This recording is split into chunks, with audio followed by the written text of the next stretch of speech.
की, भारत माता की। आज शेरलिंगमपल्ली में अखिल भारतीय प्रधान कार्यदर्शी मुरली मनोहर भैया जी आज हमारे बीच हैं। बहुत खुशी की बात है, क्योंकि शेरलिंगमपल्ली में हम देखते हैं बड़ा लीडर कोई आते हैं, बहुत खुशी होती है। हम इसीलिए आज बहुत खुश है, आज बहुत खुशी का दिन है, बहुत पवित्र दिन है कि मुरली मनोहर जी हमारे साथ हैं। और आज जो ये सम्मेलन हो रहा है हिंदी भाषा भाषी का, जो नॉर्थ इंडियंस का, जो दूसरे प्रदेश से आकर यहाँ पर जीवन कर रहे हैं, उन लोग के लिए अतिथि सहयोग समिति और भारतीय जनता पार्टी अपना linguistic minority cell, environment cell करके उनको एक साथ जुटाने की कोशिश में है। इसी कोशिश में आज मीटिंग आयोजित की गई है। ये मीटिंग आज यहाँ पर हम ये बताना चाह रहे हैं कि जितने भी तेलंगाना में नॉर्थ इंडियंस हैं, हम भारतीय जनता पार्टी के साथ में हैं, हम कमल फूल के साथ में हैं, हम मोदी जी के साथ में हैं। की अब आता है, ये कह रहे हैं टीआरएस हार जाएगी, टीआरएस खराब पार्टी है। मैं बता रहा हूं कि आपको ये जो शेरलिंगमपल्ली में और ये कुकटपल्ली में और ये कुतुबुल्लापुर में, ये जहां जहां 2 साल पहले, 3 साल पहले, 4 साल पहले जो कांग्रेस की झंडा पकड़कर घूमता था, जो जमीन बेचने का काम करता था, जो पुलिस स्टेशन में जिसका फोटो हुआ करता था और जो कमीशन खाता था, वो सारे लोग अब कांग्रेस में से टीआरएस में गया। टीआरएस कोई पार्टी नहीं है जो कल का कांग्रेस है आज का टीआरएस है। टीआरएस में क्या चीज है? कांग्रेस में जो नहीं है वो टीआरएस में क्या है, मुझे बताइए। टीआरएस परिवार की पार्टी है। भाजपा के लोग कहते हैं तो समझ में आती है, भाजपा के लोग कहते हैं टीआरएस परिवार की पार्टी है, समझ में आती है कि इस मंच पर परिवार का एक भी परिवार का नहीं है, तो हम कहते हैं समझ में आता है। कांग्रेस के लोग टीआरएस को कैसे कहेंगे परिवार की पार्टी है? तो ओवैसी की पार्टी परिवार की है, कांग्रेस की पार्टी परिवार की है और टीआरएस भी पार्टी परिवार की है। जो कांग्रेस में बुराई है वो सब टीआरएस में है। ये भी परिवार की पार्टी है, ये भी परिवार की पार्टी है। ये भी कमीशन खाने वालों की पार्टी है, ये भी कमीशन खाने वालों की पार्टी है। ये भी दल बदलुओं की पार्टी है, वो भी दल बदलुओं की पार्टी है। झंडा बदलना, ये झंडा बदलना और इस प्रकार के कहना, ये पार्टी है। भारत माता की। मंच पर बैठा हुआ भारतीय जनता पार्टी अधिकारगण और यहाँ उपस्थित भारतवासियों, तेलंगाना जो स्टेट था 17 सितंबर 1948 में सरदार वल्लभ भाई पटेल के वजह से आजाद हुआ था। निजाम सरकार को खत्म करके तेलंगाना को हिंदुस्तान में शामिल किया गया। बल्कि आज भी तेलंगाना में रजाकार सरकार चल रहा है, क्योंकि हैदराबाद में हमारे चार मीनार के पास जो भाग्य लक्ष्मी की टेम्पल है, वहां अपन बतकम्मा फेस्टिवल करने जा रहे, तो अपने जो तेलंगाना सरकार ने जो फेस्टिवल करने गया है उन लोगों को अरेस्ट किया गया। हम ये सोचना है कि हम हिंदुस्तान में हैं, पाकिस्तान में हैं, और चार मीनार हैदराबाद को ये एमआईएम पार्टी को लिख के दिया क्या? ये हिंदुस्तान, हैदराबाद हिंदुस्तान का हिस्सा है, रहेगा, इसमें कोई शक नहीं होना चाहिए। सबको नमस्कार। भारतीय जनता पार्टी शेरलिंगमपल्ली, అదేవిధంగా అతిథి సహయోగ సమితి సభ్యులు ఒక మంచి కార్యక్రమాన్ని తీసుకొని ప్రపంచం మొత్తం భారతదేశం వైపు చూసే విధంగా ఈరోజు పాలన సాగిస్తున్న నరేంద్ర మోడీ గారి నాయకత్వంలో మనమంతా పనిచేస్తున్నాం. దేశంలో ఎక్కడెక్కడో ఉన్న వాళ్ళం ఇక్కడొచ్చి ఎవరికి తోచిన విధంగా అది వ్యాపారం కానీ ఉద్యోగం కానీ రకరకాల వృత్తుల్లో మనం ఇక్కడొచ్చి ఉండి వేన్నీళ్లలో చన్నీళ్ళలా అందరితో కలిసిపోయి మనం బతుకుతున్నాం. అయితే భారతదేశంలో ఏ ప్రాంతం నుంచి వచ్చిన వాళ్ళమైనా ఈ దేశం కోసం ఈ ధర్మం కోసం కలిసిపోయే మనస్తత్వం మన భారతీయుల్లో ఉంది. ప్రాంతాలు వేరైనా భాషలు వేరైనా మనం ఈ దేశం కోసం ఈ దేశ సరిహద్దుల కోసం తపన పడే మంచి మనస్తత్వున్న ఉత్తర భారతీయ ప్రజలం మనం.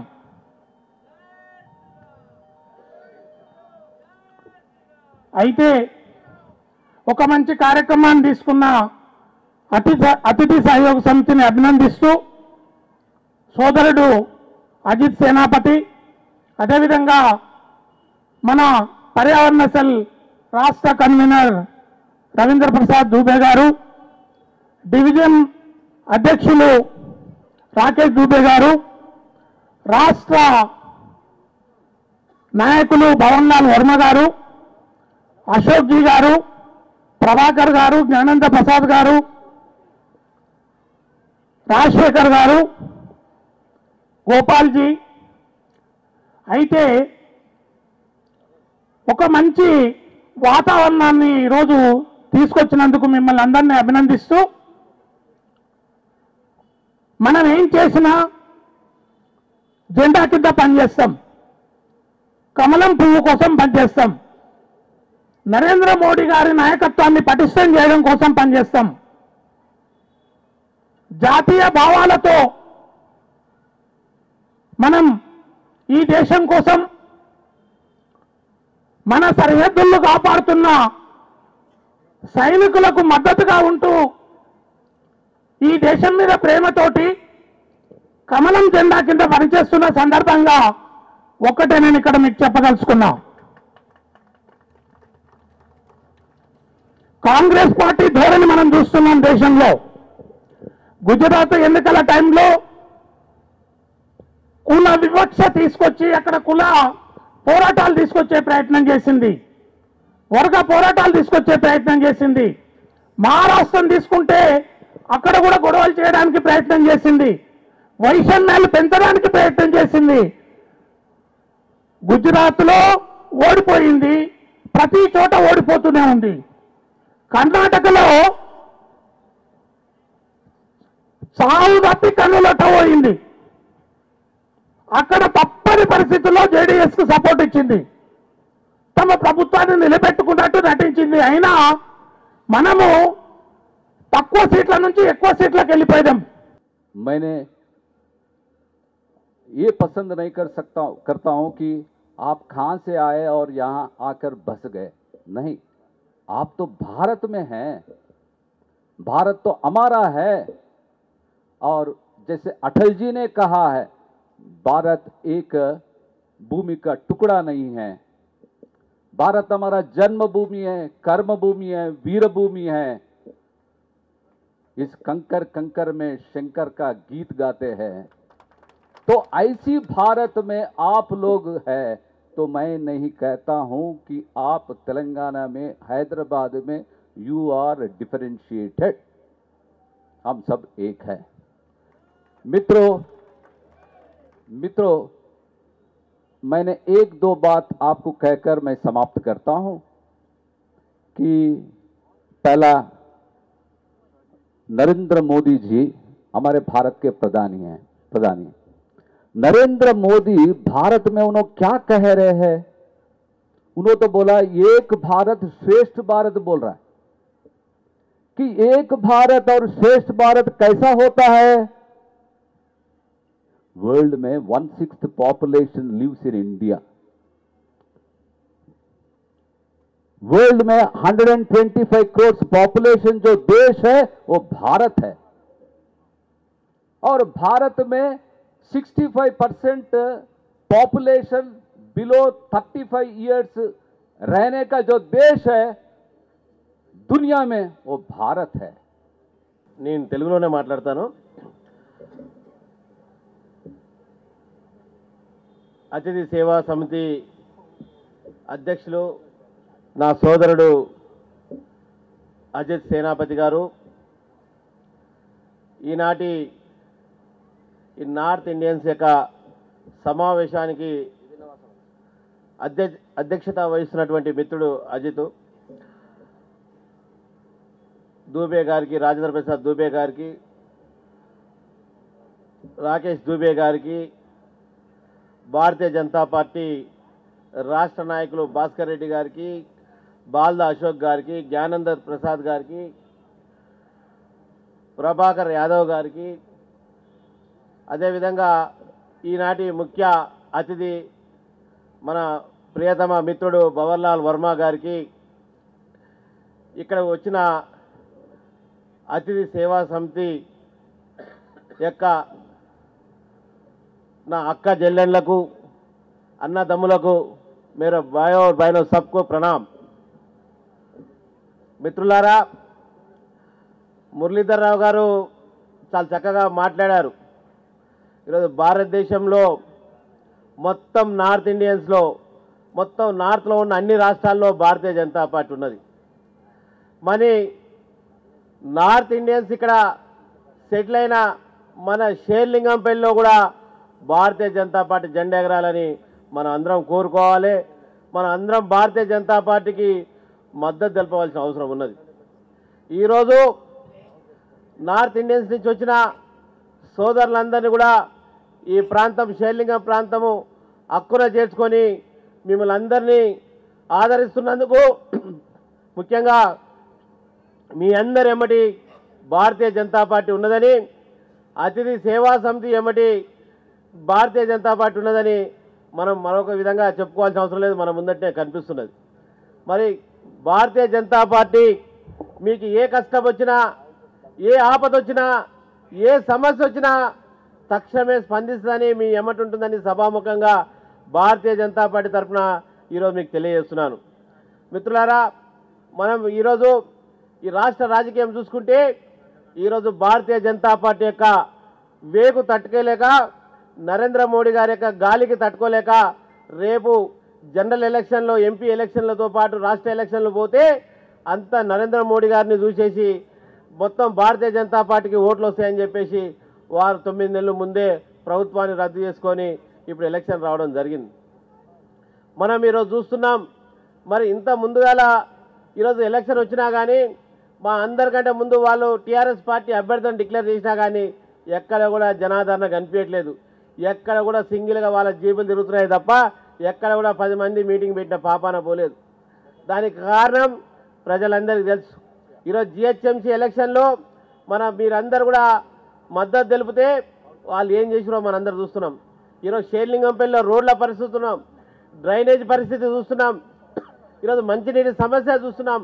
కాబట్టి ఈ సమస్యలన్నీ గాలికి వదిలేసి వారి యొక్క అక్రమ వ్యాపారాలు, వారు ఉన్న వ్యాపారాల మీదనే అభివృద్ధి చేసుకోవడము, డబ్బులు ఏ విధంగా సంపాదించుకోవడం తప్ప ప్రజల యొక్క సంక్షేమం పట్ల పట్టించుకున్న పాపాన పోలేదు। ఈరోజు ఆర్కేపుడి గాంధీ గారు ఎవరైతే తాజా మాజీ ఎమ్మెల్యే ఉన్నారో నరేంద్ర మోడీ గారి ఓటుతోటి గెలిచి టీఆర్ఎస్ పార్టీలో జాయిన్ కావడం జరిగింది।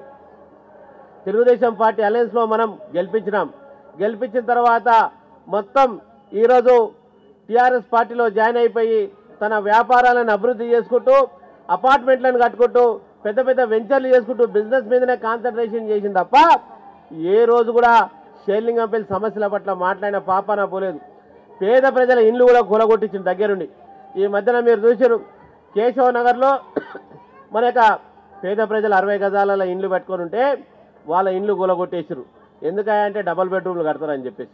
డబల్ బెడ్రూమ్ ఎక్కడ కట్టారు? ఇంతకుముందే మురళీధరరావు చెప్పినాడు, ఒక సిద్దిపేటలో ఒక ప్రదర్శన కోసం కట్టిరు తప్ప ఎక్కడ కూడా కట్టలేదు. మన యొక్క షేర్లింగంపల్లిలోనే సుమారుగా 40,000 మందికి డబుల్ బెడ్రూమ్ ఇళ్ళ అప్లికేషన్స్ వచ్చినాయి. మరి ఎంతమంది కట్టారు మనం ఆలోచన చేయాలి. కాబట్టి నరేంద్ర మోడీ గారు సబ్కా సాత్ సబ్కా వికాస్ అనే కాన్సెప్ట్ ఏదైతే ఇంతకుముందు మా బాల్దా అశోక్ చెప్పిండో, సబ్కా సాత్ సబ్కా వికాస్ యొక్క కాన్సెప్ట్ తోటి అన్ని రంగాలలో అన్ని స్కీమ్స్కు సంబంధించి మనం ఇక తెలంగాణ రాష్ట్రంలో మన ప్రభుత్వం ఉన్నా లేకున్నా, మన ప్రభుత్వం లేకున్నా, టీఆర్ఎస్ పార్టీ ఉన్నా మనం 2,10,000 ఇండ్లు ఇచ్చినాం. 2,10,000 ఇప్పటివరకు మనం ఇండ్లు ఇస్తే ఒక్క ఇల్లు కూడా మన ఈరోజు కట్టిన పాపం లేదు. ఆ 1000 ఇండ్లు తప్ప, ఆ 1000 ఇండ్లు వాళ్ళ యొక్క మోడల్ హౌసింగ్ తప్ప ఎక్కడ కూడా కట్టలేదు. అదేవిధంగా మరి ఈరోజు మన రోడ్లకు సంబంధించి ఈరోజు జిహెచ్ఎంసీకి స్పెషల్ ఫండ్ మనం ఇస్తే ఎక్కడ కూడా రోడ్లు వేసిన పాపాన పోలేదు. కాబట్టి మిత్రులారా, ఈరోజు మన యొక్క అభివృద్ధి కోసం, डेवलपमेंट कोसम మనం भारतीय जनता पार्टी सपोर्ट చేయాలి. तो भाइयों, हम तो विभिन्न प्रदेश क्या होते हैं, प्रदेश अलग अलग हो, भाषा अलग अलग हो, देश एक है हमारा भारत देश. पहनाव अलग अलग हो, संस्कार अलग हो, संस्कृति अलग हो, मगर देश भारत है हमारा. भारत के लिए जीना, हम लोग भारत के लिए मरना. हम लोग सब संस्कारी लोग हैं, देशभक्ति के लोग हैं हम लोग, और देश के लिए हम मरना जानते हैं और देश के लिए हम जीना जानते हैं. दूसरी पार्टी कोई नहीं जानती. आज देख रहे हैदराबाद की परिस्थिति, मजलिस पार्टी, आपको मालूम है कि आज से 4 साल पहले बहुत व्हाट्सएप पे बोलते थे, आज उनकी पुंगी बंद हो गई मजलिस पार्टी. क्यों? अभी समय है, उनका भी कभी ना कभी अंदर जाने का समय आएगा, फिक्र मत करिए.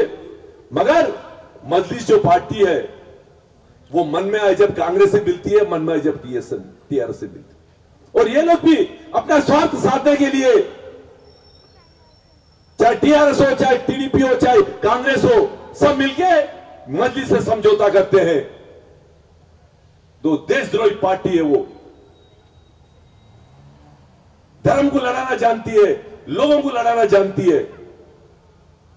तो इसलिए भाइयों, मैं आपसे एक ही निवेदन करना चाहता हूं, आने वाले दिनों में हम भारतीय जनता पार्टी के साथ, यहां से कोई प्रतिनिधि क्यों ना हो, उनके साथ कंधे से कंधा मिला के उनका सपोर्ट करके यहां से भारतीय जनता पार्टी की सीट जीतना हमें. और तेलंगाना प्रदेश के अंदर हमारा सबसे बड़ा रोल होना चाहिए. हम विभिन्न प्रदेशों से आए होंगे, हमारा अधिकार है इधर, चाहे यहां के लोग रहो तो एक वोट है, चाहे बाहर से आओ कोई, उसका भी एक वोट है. अगर राजनीतिक में हमें रहना है तो कुछ करना है, जब भी हम राजनीतिक में हमारी जगह बना सकते हैं हम लोग बाहर वाले. आप कुछ नहीं करेंगे तो आपको कोई पूछने वाला नहीं मिलेगा. अजीत जी ने आज इतना बड़ा सम्मेलन लगाया, उन्हें धन्यवाद देना चाहता हूं. विभिन्न प्रदेशों के लोग यहां जमा हुए, आप में एकता रखिए, आपको भी राजनीतिक में फायदा होने वाला है. हम भी हमारा हक पूछेंगे कल, हमारा भी हक है यहां, हम यहां ही रहते हैं, तो यहां से भी हम भी इलेक्शन लड़ेंगे, हम भी यहां के प्रतिनिधि बनेंगे. कब बन सकते हैं हम? जब हमारी शक्ति बताते हैं, शक्ति प्रदर्शन करते हैं, जब भी हम पूछने का अधिकार रहता हमें. अगर शक्ति नहीं बताते हैं तो आपको कोई पूछने वाला नहीं रहेगा. इसलिए बोलते ना, संगठन में बड़ी शक्ति होती है, इसलिए संगठन मजबूत होना चाहिए.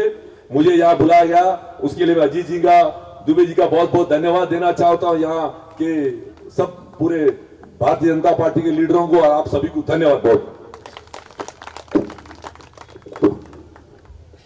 धन्यवाद वर्मा जी, आपका अमृतवाणी हम हमारा दिल का अंदर रहेगा हमेशा.